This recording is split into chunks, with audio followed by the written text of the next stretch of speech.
3 കാര്യങ്ങൾ നിങ്ങൾ ശ്രദ്ധിക്കണം. ഞാൻ അത് ഓടിച്ച് എണ്ണി പറഞ്ഞ് അവസാനിപ്പിക്കും. C C C. നമ്മുടെ മിഡിൽ ഈസ്റ്റിലെ കുട്ടിക്ക് വേണ്ടത് സി സി സി. ഇതാണ് ഇതിൻ്റെ solution. Care, communication and consideration. തുടരെ കുട്ടിയോട് കമ്മ്യൂണിക്കേറ്റ് ചെയ്തുകൊണ്ട് അവൻ്റെ ആ കുട്ടീൻ്റെ മനസ്സിനകത്ത് മാറുന്ന ചിന്തയുണ്ടെങ്കിൽ ഉപ്പാക്ക് അറിയാൻ പറ്റണം. അവരോട് സംസാരിക്കണം. ഇടയ്ക്ക് വെള്ളിയാഴ്ച ഒരു ഇത്തിരി സമയം കിട്ടിയാൽ പുറത്ത് കൊണ്ടുപോയി മന്തി വാങ്ങി കൊടുത്താൽ പോരാ. ഒഴിവ് കിട്ടുന്ന സമയത്ത് ആ കുട്ടിയോട് സംസാരിക്കണം. കുട്ടി നാട്ടിലാണോ? ആ കുട്ടിയോട് നിങ്ങൾ സംസാരിക്കണം. ആ കുട്ടീൻ്റെ മനസ്സിനകത്ത് ചിന്ത മാറുന്നത് അറിയണം. ഓരോന്നും പ്രധാനമാണ്. അതുകൊണ്ട് ശ്രദ്ധിക്കണം, നല്ല ശ്രദ്ധ വേണം. അല്ലെങ്കിൽ നഷ്ടപ്പെട്ടു പോവുക 17 കൊല്ലത്തെ 18 കൊല്ലത്തെ നിങ്ങളുടെ ജീവിതമാണ്. ഈ ചെറുപ്പകാലം മുഴുവൻ ഈ കുവൈത്തിൽ നിന്ന് നിങ്ങൾ ഉണ്ടാക്കിയ നിങ്ങളുടെ കുടുംബമാണ്. ശ്രദ്ധ വേണം, നഷ്ടപ്പെട്ടു പോകും. അതുകൊണ്ട് ശ്രദ്ധിക്കണം. ഓരോ ആളുകളും ശ്രദ്ധിക്കണം. ഇനിയോ രണ്ടാമത്തത് എന്താ? നല്ല സംസാരിക്കണം.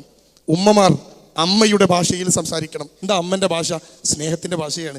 ചിമ്പിളി നായാട്ടൊന്നും ഉണ്ടാക്കരുത്.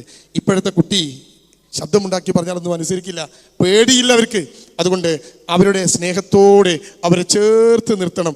എല്ലാവരെയും പരിഗണിക്കണം. ആ കുട്ടിയെ വലിയ ഒരു മനുഷ്യനെ പോലെ നാം ചേർത്ത് പിടിക്കണം. അപ്പോഴാണ് ആ കുട്ടി ഏറ്റവും നല്ല കുട്ടിയാവുക. നിങ്ങൾ ചെലവാക്കണം മക്കൾക്ക് വേണ്ടി. അത് പണമല്ല, സമയം കൂടിയാണ്. എത്ര തിരക്കുള്ള ആളുകളും ഒരല്പസമയം മൊബൈൽ ഫോണും കാര്യങ്ങളൊക്കെ മാറ്റിവെച്ച് ഞാനതാ നിങ്ങളോട് പറയുന്നത്. അതാണ് പുതിയ കാലഘട്ടത്തെ പാരന്റിങ്. അത് ചേർത്ത് പിടിക്കലാണ് കുട്ടിയെ. നിങ്ങൾ എന്താ ചെയ്യേണ്ടത്? ആ വീട്ടിനകത്ത് ഒരു സമയം ആഴ്ചയിൽ ഒരിക്കലെങ്കിലും എല്ലാവരെയും മൊബൈൽ ഫോൺ മാറ്റിവെച്ച് സോഫയിൽ ചുറ്റും ഒന്ന് കൂടിയിരുന്ന് മക്കളോട് ഭാര്യയോട് സംസാരിക്കാൻ സമയം കണ്ടെത്തണം. മന്തി പിന്നെ തിന്നാം, സംസാരിക്കാൻ സമയം കണ്ടെത്തണം. അങ്ങനെ സംസാരിക്കുമ്പോൾ, സമയം ചെലവാക്കുമ്പോൾ കുട്ടിയുടെ അകത്ത് ഉരുണ്ടു കൂടുന്ന മേഘങ്ങളെ തിരിച്ചറിയാൻ പറ്റും. ഇനിയോ ഒരൊറ്റ കാര്യം കൂടി പറഞ്ഞ് ഞാൻ അവസാനിപ്പിക്കുകയാണ്. ശാസിക്കേണ്ടപ്പോൾ ശാസിക്കണം, ശിക്ഷിക്കേണ്ടപ്പോൾ ശിക്ഷിക്കണം, സ്നേഹിക്കേണ്ടപ്പോൾ സ്നേഹിക്കണം. ശാസന കൂട്ടിയാൽ കുട്ടി കേടാവും, ശിക്ഷ കൂട്ടിയാൽ കുട്ടി കേടാവും, സ്നേഹം കൂടിയാലും കേടാവും.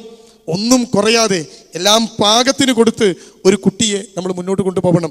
മാർഗം എങ്ങോട്ടാ തിരിയേണ്ടത് എന്ന് ഗൂഗിൾ മാപ്പ് സ്റ്റക്കാവുമ്പോഴാണ് നമ്മൾ വഴിമുട്ടുക. പിന്നെ കണ്ട വഴി കൂടെയാണ് പോവുക. അതേപോലെ കുട്ടിയാവരുത്. കുട്ടിയുടെ മുമ്പിൽ കൃത്യമായ മാർഗം ഒരുക്കി കൊടുക്കാൻ നമുക്ക് കഴിയണം. ഞാൻ നിർത്തുമ്പോൾ എനിക്ക് നിങ്ങളോട് പറയാനുള്ളത്, കുറ്റപ്പെടുത്തരുത്, ഒറ്റപ്പെടുത്തരുത്, താരതമ്യപ്പെടുത്തരുത്. ഇവ അവരെ വല്ലാതെ നശിപ്പിക്കും. കണ്ടോ നിങ്ങൾ? ഇങ്ങനെ ഒന്നാമത്തെ ചിത്രങ്ങൾക്ക് കാണാം. 2 കൈയും പിടിച്ച് ഉമ്മയും ബാപ്പയും പോറ്റിയ കുട്ടി. ആ കുട്ടി വളരണം. പക്ഷേ വയസ്സായി കുനിഞ്ഞ് ചുളിഞ്ഞു വീഴുമ്പോൾ ആ ഉമ്മാൻ്റെയും പാപ്പാൻ്റെയും കൈ അതുപോലെ വിടാതെ ചേർത്ത് പിടിക്കുന്ന മക്കളാണ് എൻ്റെ പ്രിയപ്പെട്ടവരെ, ഞാനും നിങ്ങളൊക്കെ കൊതിക്കുന്ന മക്കൾ. അതുകൊണ്ട് ആധുനിക ലോകത്തിൻ്റെ പാരൻറ്റിങ് തന്ത്രം എന്നത് അവരെ ചേർത്ത് പിടിക്കലാണ്, അവരെ കയ്യിലെടുക്കലാണ്. എന്നിട്ട് അവരുടെ അകം മനസ്സിലാക്കിയിട്ട് മാറ്റങ്ങൾ ഉണ്ടാക്കി ചേർത്ത് പിടിച്ച് ആർക്കും വിട്ടുകൊടുക്കാതെ മുന്നോട്ട് കൊണ്ടുപോകലാണ്. അല്ലെങ്കിൽ വലിയ അപകടങ്ങൾ ജീവിതത്തിൽ നിങ്ങളെ കാത്തിരിക്കും എന്ന ബോധത്തോടെ എൻ്റെ പ്രിയപ്പെട്ടവർ മക്കളെ പോറ്റുന്ന ഒരു തന്ത്രത്തിൽ അല്പം ചില മാറ്റങ്ങൾ വരുത്തണം.